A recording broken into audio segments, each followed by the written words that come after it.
Welcome back to Podiatry Marketing. I'm your host, Jim McDannald, joined as always by Tyson Franklin, my co-host. Tyson, what's going on today?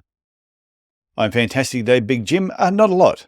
There's not a lot happening at the moment. It's I've had a quiet, subdued week. So and I've had a few internet problems up until this particular episode. We are going to fire on today.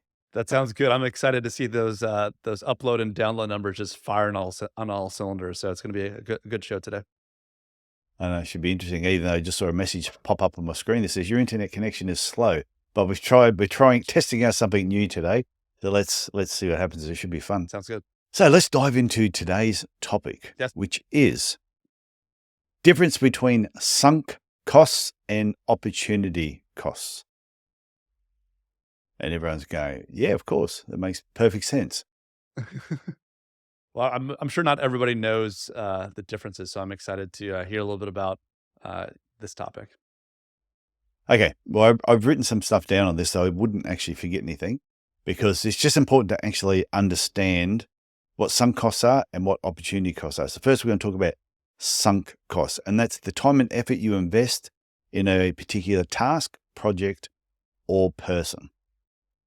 And at some point, you've got to look at the time and effort that you've invested and ask, is it still worthwhile pursuing it? Or should you pivot? Or should you stop altogether? And sometimes people are unwilling to sort of give up on certain things, especially when they've put a lot of time and effort into it. It's hard to actually walk away. And sometimes it can cloud their thinking, it can cloud their judgment. And if you challenge them on it, they'll go, oh, yeah, but. And they will normally mention how much time and effort they've already put in. And sometimes they need a third person. They need somebody else to talk to that can sort of help pull them away from it. Is this the kind of like it's if it ain't broke, don't fix it kind of thing? You just well, we've always done it this way. It works. So, why think about doing anything else? Why get that outside perspective when we know this thing works? So why would I want to change? Yeah, but sometimes it's more the opposite. It's not working. Okay. And they either don't realize it's not working, or they know it's not working, but they've already invested so much time and effort into making sure it worked. It's like when you've heard people where they'll, like say Thomas Edison, for example, the light bulb. He did so many. I bet there are a lot of people that said to him, Thomas, come on, should you move on to something else? Now he didn't. He kept pursuing with it, and it worked out pretty well for him. But it's rare for someone to put that much time and effort into something and just keep going and keep going and keep going. And for some people, all of a sudden there is no end in sight. And I've got 3 examples I want to go over. First one is you've had a team member who is underperforming, and it doesn't matter how much time and effort that you give them, nothing changes. You're not getting the return on your investment. They'll be making certain mistakes. And it doesn't matter how many times you pull them aside and go, no, that's not how we're doing it. They just don't listen. It's just time to give up, pivot, or change. And at some point, you've just got to say enough is enough, and you've got to know when to actually walk away from certain team members. And that's why sometimes you've just got to let people go. It is the best thing for your business. Yeah, I'm sure that's a difficult decision. Like you said, if you put time and effort into it and it's not working, then it's pretty clear that something has to be done. Just kind of doing the same old is not going to be not necessarily not only kind of like status quo, but maybe is damaging your practice or damaging your clinic in some way that you're just not totally aware of. So I think you're right there. You have to, once you know that something isn't working, you to kind of take some action. Yeah, and the second example sort of relates more to Thomas Edison, I suppose. You may have done specific training, and you thought that whatever you were doing the training was going to be really, really valuable for your patients. But in the end, they don't want it. It doesn't matter how much you try and promote it to the patients, they just don't want it. Thanks for doing that training, but it's not something that we're after. And that'll vary depending on the type of clinic that you have as well. But going back to the Thomas Edison thing, even though he never quit, he just kept pursuing because he probably knew in his head, he knew he was on the right track. He just had to find what was going to work. So it's sort of a little bit different. Even though he sunk a lot of time and effort into what he was doing, I think when it comes to team members or it comes to specific training that you've gone and done, you're not going to keep putting that amount of time into it. At some point, you've got to know when to walk away. And the third example I want to use is relating to marketing. And sometimes you might come up with a great idea. Oh, I've got this fantastic marketing plan. And we've all done this. And you'll sit down, you produce all the assets, everything is fantastic. You push it time and time again, you really work it, and it just either underperforms or it just flops. And it's at that point when people got to realize, okay, let's move on to something else. It's time to stop, pivot, or just change what we're doing. But some people don't do that. They just keep pursuing it. Oh yeah, but I think this marketing campaign will work. And it just doesn't work. You got to know when to pull up stumps, which I don't know. Do you know what that saying means, Jim? Sometimes you got to give up or just, I guess, move on to the next thing. You do. Do you know what pulling up stumps means though? I think of a tree and like taking a stump out of the ground. That's all I can think about. Oh, I love throwing sayings at you. Okay, so pulling up stumps in Australia and the UK and other parts of the world, not America, they have this game called cricket. Okay. So in cricket, they have 3 stumps in the ground that you hammer in, and you put these 2 bails on top. So when the bowler comes out, throws the ball, the batsman is trying to hit the ball, and you're trying to hit the stumps. If you hit the stumps and the bails fall off, just need one of them to fall off, then he's out and he walks away. At the end of the day, you pull the stumps out and you go home. So you've got to pull up stumps at the end of the day. Yeah, so Okay. pull up stumps. There we I go. learned something This today. is an educational podcast, if nothing else. For sure. I So do have where was I? I do have a question though. Like you talked about, Yeah. earlier you mentioned, getting a different perspective. What are some ways that people listening to the show today, like how do you get that outside perspective? If you've kind of been doing what you've always been doing, not making these changes, like what are some ways that people can, what are some ways they can get that perspective to hopefully implement some action and basically implement some change in the practices? Well, I think the first thing is like anybody who's in business for themselves should have friends, colleagues that are also in business. And they need to just ask them, just contact your friends and say, hey, I've been doing this. This is the results I've been getting. What do you think? And get their opinion on it. Now, they might be a terrible business owner and they might go, yeah, I've done the same thing. It doesn't work for me either, but we're still doing it. If they're giving you that advice, it's not the best. Or they have a business coach. They reach out to someone who's a business coach and they go, hey, can we do a couple of sessions together? I want to talk about my marketing plan. This is what I've been doing. This is the results I'm getting. How can I tweak it and change it? But sometimes you might just be, I'll give you an example. This is a perfect example of a real life example that happened in my business. Now, a lot of podiatrists have shockwave machines. And so I used to do marketing, and one of our big marketing campaigns was attention, people with heel and arch pain. That was the marketing campaign. Then we had all this other stuff went with it. Best marketing campaign ever came up with. It just made us so much money, that headline, plus the rest we had in the article. Then we thought, okay, let's change it. So we did this other ad about shockwave and what that was all about. Every time we ran the heel pain ad, attention, people with heel and arch pain, we got about 10 times more inquiries, patients, and we made money from it than doing the shockwave ad. Now, it's not saying that the shockwave ad didn't work, but it didn't work as well as the heel pain ad. So I could have said to them, oh no, I'm going to keep pushing the shockwave thing because I know more people are using it. It's getting more, more people are understanding how it works. So I'm going to just keep pushing that. But you got to sit back and go, well, if I spend X here, I get 10 times more than if I spend X on shockwave. And so you look at the figures and you go, okay, everything is telling me it's not that you can't do any advertising shockwave, but if you're going to spend money, spend it in the areas where you know you're going to get that return. That's a real life example. That actually did happen in my clinic. That's exactly what I'm talking about. I think that's a great example. Getting the outside perspective or kind of just analyzing what you're doing, just being a little more analytical about it can be a helpful way to make some better decisions in your practice. Yeah, and this leads on to the second part of it. You've got sunk costs and then you have opportunity costs. So you can't change the past. Anything you've done in the past is the past, but you can change the future. So you think about, what are you giving up by not putting your efforts elsewhere? Perfect example was, every time I did a shockwave campaign or ad, I was actually not putting time and effort into a different opportunity, which was the heel pain ad. So every time I put time and effort in one area, I was losing an opportunity in the other area.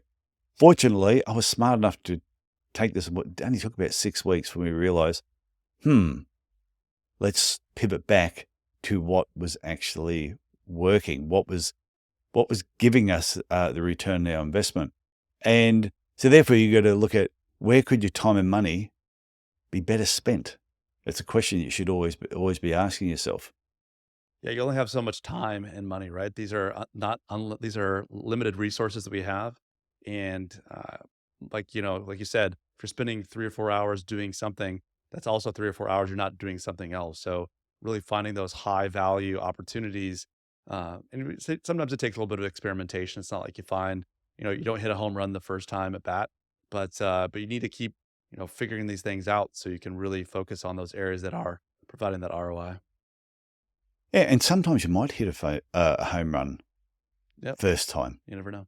and sometimes that can be, having massive success really early for little effort can sometimes, this will sound weird, be one of the worst things that can happen for you, because you think, oh my God, I'm a legend. Yeah, I'm a legend in my own lunchbox here. It doesn't matter. Yeah, everything I touch turns to gold.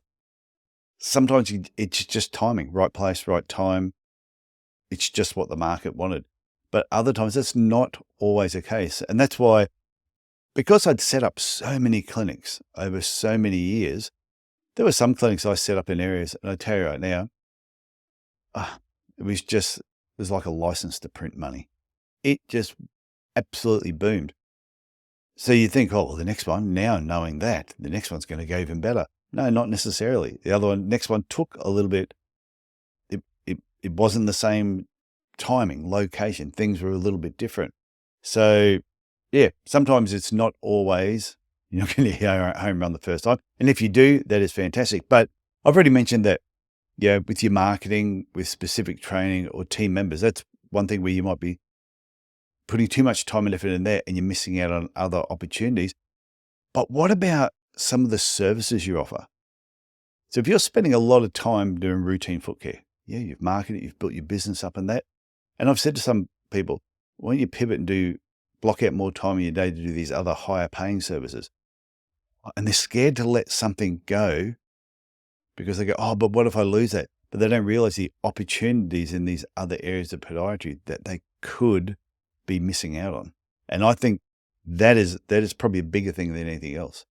Yeah, it can be difficult, right? People kind of get into routine. They know what they've done in their practice, and to kind of open up a slot or two and maybe have it be empty for a week or two if they can't fill that slot, it feels like failure. And sometimes they can want to kind of go back to the safe thing or the thing that Mm, always seemed like it worked. But until you're willing to kind of risk things or experiment a little bit in your practice, you never really know what you want, right? Maybe you would do the routine foot care just to kind of get started in practice and get to a profitable state for your clinic. But you've always wanted to do sports medicine or always wanted to do pediatrics. And if you want to move in that direction, you have to kind of open yourself up to the potential that, it's okay if you're going to move in this direction, to take those little risks and to open things up and change things a bit.